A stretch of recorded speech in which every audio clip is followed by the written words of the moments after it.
In this episode of Gas Diesel Garage, my 1983 Oldsmobile Cutlass Supreme lowrider build, it has its frame separated from the body because we need to start reinforcing this. And then later in the video, we get into some heavy metal. So let's get into it.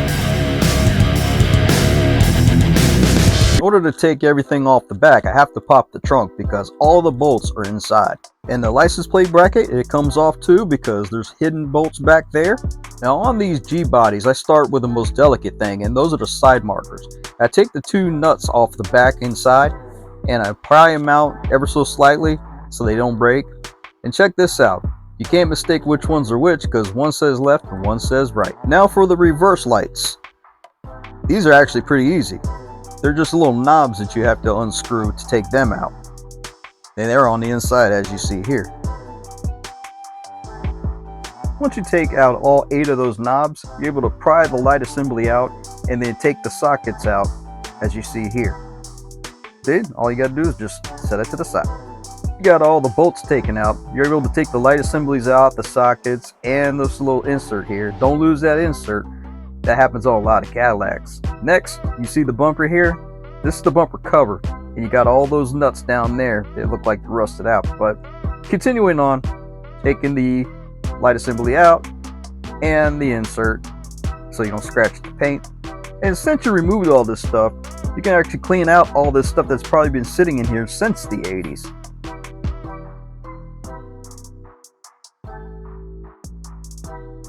Next, I'm removing the bumper cover, and I'm doing this ever so gently because I don't want to crack the paint or even bend this plastic.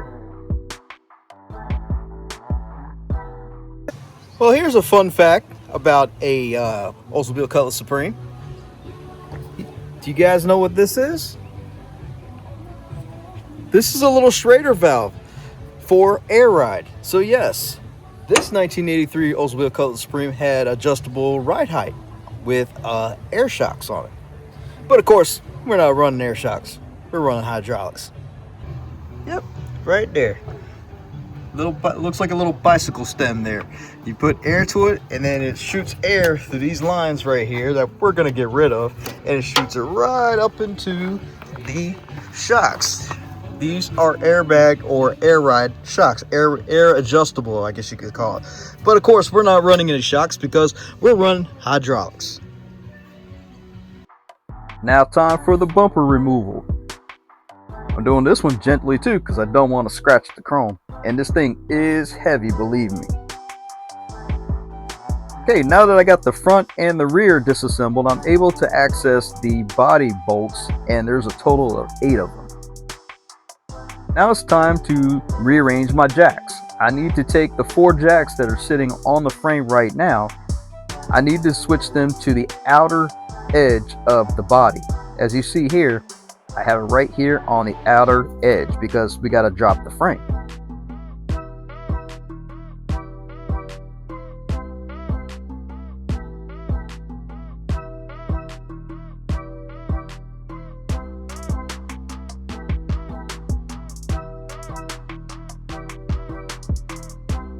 Now the way I start separating the body from the frame is that I need to take this big piece of metal and I need to be able to move the frame, and I do this in stages. I jack it up and then I adjust the jack stands as you see here, and I go little by little. You do this in stages actually, as you see right here. And I have to disconnect the fuel line because the tank actually stays with the body, the fuel tank that is. Now that we're able to see through it, now we can get started on reinforcing that frame. But I actually got to pull it out from under the car. That's going to be I need to get some boards. Now the first board that I'm going to use, I need to throw it up under the rear axle because I need that rear axle to rest on this piece of wood so I can drop the frame. And I have enough space to where I can throw my jack under it as well.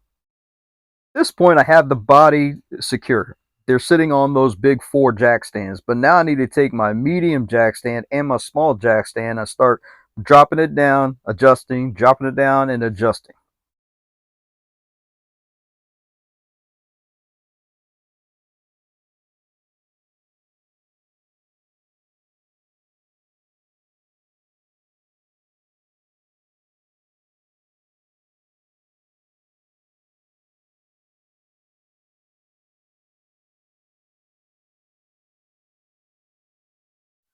Now from doing this in stages, you can now see that I am separating the body from the frame with only jack stands and a jack.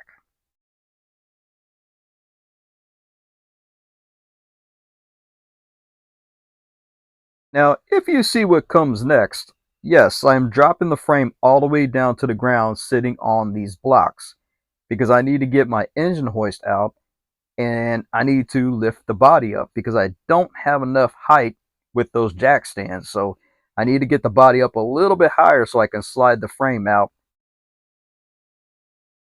And so I don't damage anything on this paint job, yes, I'm going to cover that with a piece of cardboard.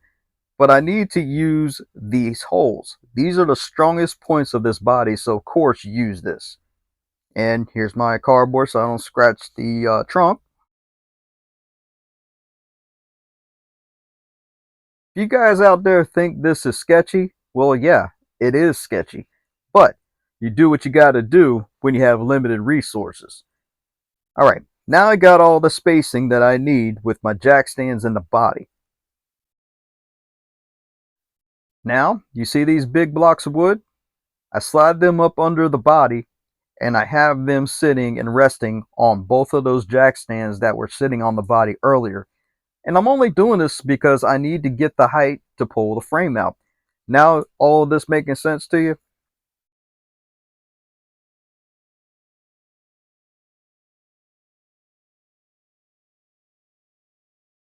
And there we go.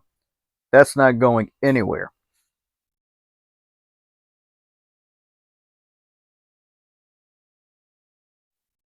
Next is time for the front, but the front is a little bit different. Same idea, but a little bit different. You see right here, I have another jack up under it. And yes, it's on the sway bar there, but that's the only thing that can fit there. I need to be able to support something in the middle, and that's what I'm doing right here.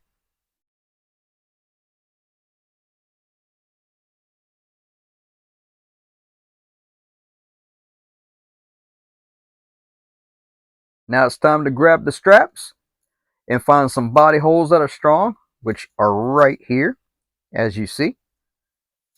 And I'm able to jack up the body from the front from those holes, and I will have no damage whatsoever.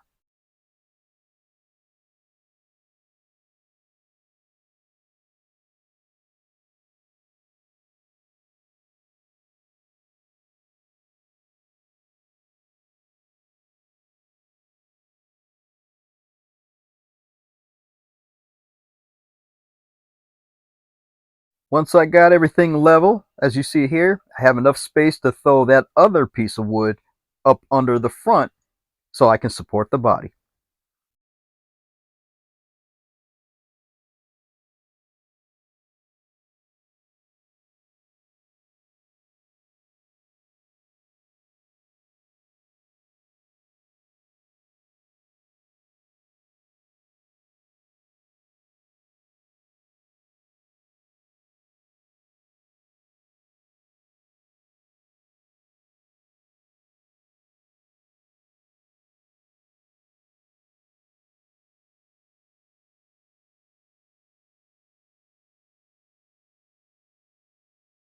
Now that I got the body resting peacefully on these blocks of wood and not going anywhere, I'm able to get the frame out.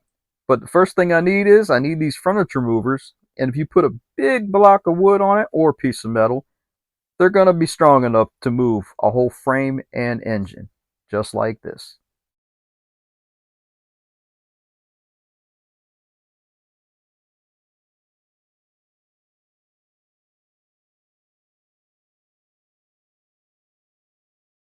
Now before I move this frame, I take one last look to see if anything else is connected. I don't see anything, but there is one thing I did forget. I forgot to make the rear mobile, so I got to take this block of wood out and throw another furniture mover up under the axle with a couple of pieces of wood. Now this furniture mover has already been reinforced, so it shouldn't break. There we go. Now I should be able to move it. Now comes leg day.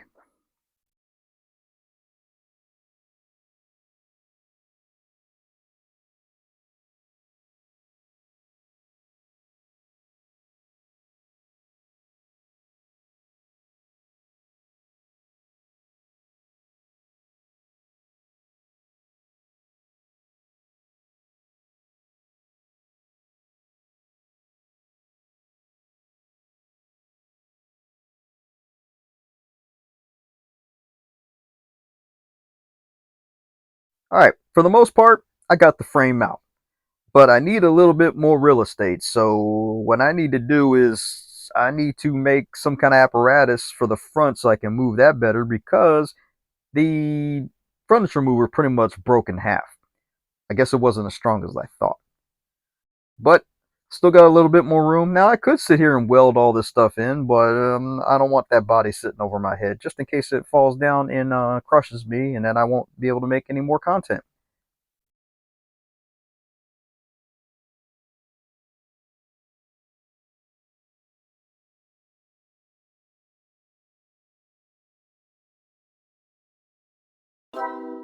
This is my metal haven. Yes, I go to metal supermarkets, not because I'm bougie, it's because obviously their stuff is straight and it's not rusted and it's clean. And not only that, they cut it for you with this big old bandsaw. Yes, I geek out on stuff like this, but I would never get this metal as straight as this bandsaw does. So why don't have them do it? I mean, you're paying for it anyways.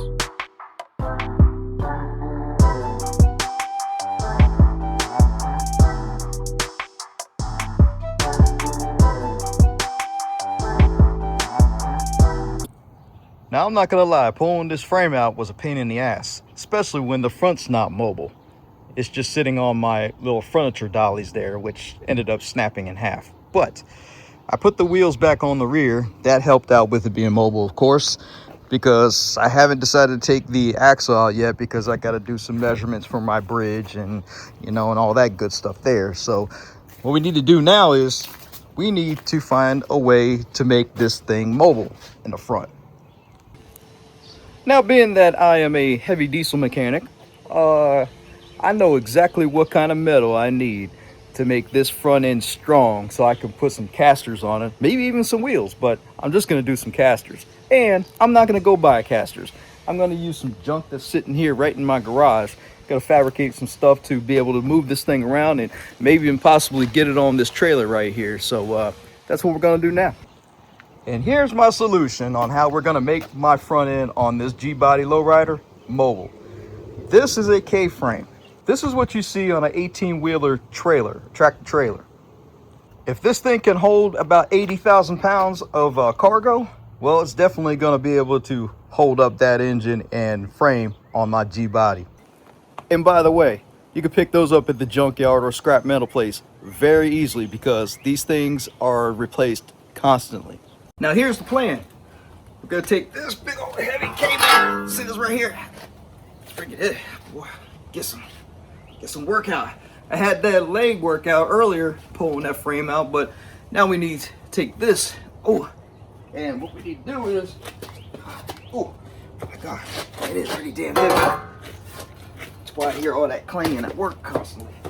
Right, we're gonna do this is, we're gonna find some way to secure that, just like this.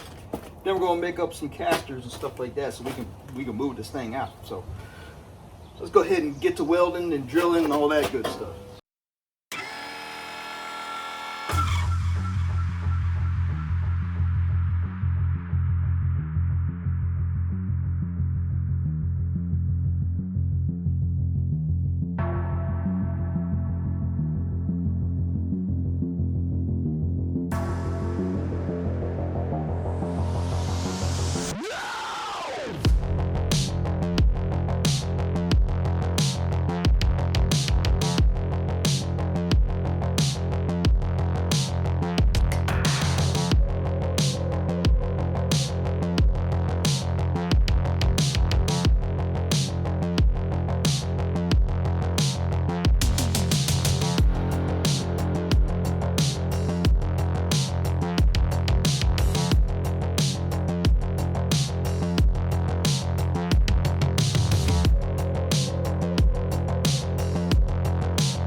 All right, now that I got my bracing, my K-member on there, I need to construct my casters, and let me show you how I do that because we're using nothing but basically junk that I have in my garage, because like I said, I'm too cheap to go buy stuff. So I'm going to use all the resources I have in this dirty, cluttered garage here. And this is what I came up with. See right there? All that stuff's put together. Now, I may have a separate video on how I constructed this stuff, but it's actually very simple. If you got a little bit of welding skills, this is a piece of cake. But all I did was take a caster that I have right here, and that wheel bearing, I took these studs out of it, and I put a bearing on it and a spindle. Then I welded the pipe to it, and then I welded this little C-channel here, which wasn't a C-channel. It was actually a big old piece of 2x4 steel, but I cut the top of it, drilled some holes. Now it can be connected to that. And this is the reason why we had to cut this piece off right here. See that right there? We had to cut this piece off because this would be a hindrance to what I had planned. Cut that off. There we go. I'm gonna put that up there just like that. We're gonna drill the holes, and then we should be able to move this frame so I can start doing the real stuff. All right, let's get to that. Now, there is one thing I forgot to tell you. The reason why I wanted to put a bearing in it is because I wanted the front to twist, to move. Because I'm going to need some kind of steering here, so that's why I put a bearing and a caster that can actually move and turn around and not give me a problem. I feel like I'm losing my mind. Is everybody in the world blind? Please, Lord, give me a sign, a sign. I feel like I'm losing my mind. Is everybody in the world blind? Please, Lord, give me a sign, a sign. I wanna be the greatest. Everybody on the fake shit. I look around and feel like everybody is the fakest. Okay, construction is complete. Looks like we made good use of that K-member that came off in the 18-wheeler trailer, and a little bit of pipe, casters from Harbor Freight, which I had a long time ago. I was making a cart, but I ended up not using it. But anyways, casters from Harbor Freight, the wheel bearings from a Honda, so I can move this stuff and steer it. Now all that's left is to be able to take those jack stands off and set it on the ground and hope all this stuff works.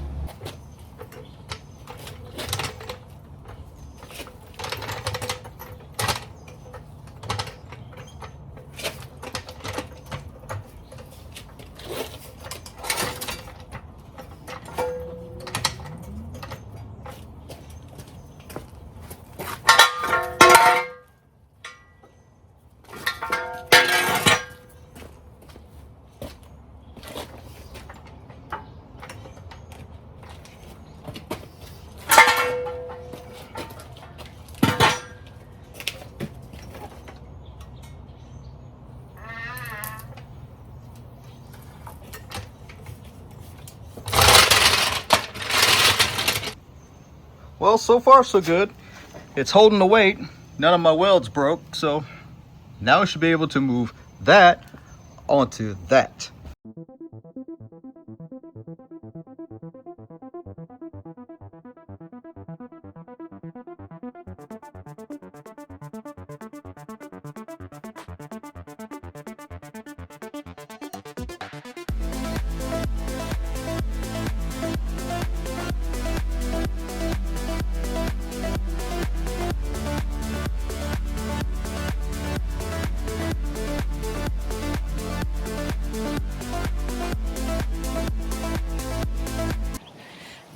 That was a little bit of a workout, but I got it in the street. Now I can load it up on the trailer and start tearing this thing down even more, because like I said, this whole thing needs to be stripped down, maybe even sandblasted. That's another reason why I'm putting it on the trailer, because I might sandblast it or I might just sand it myself. But either way, I got more work to do and I need to make this thing a lot more mobile, so that's why we're going to go put it on my car trailer.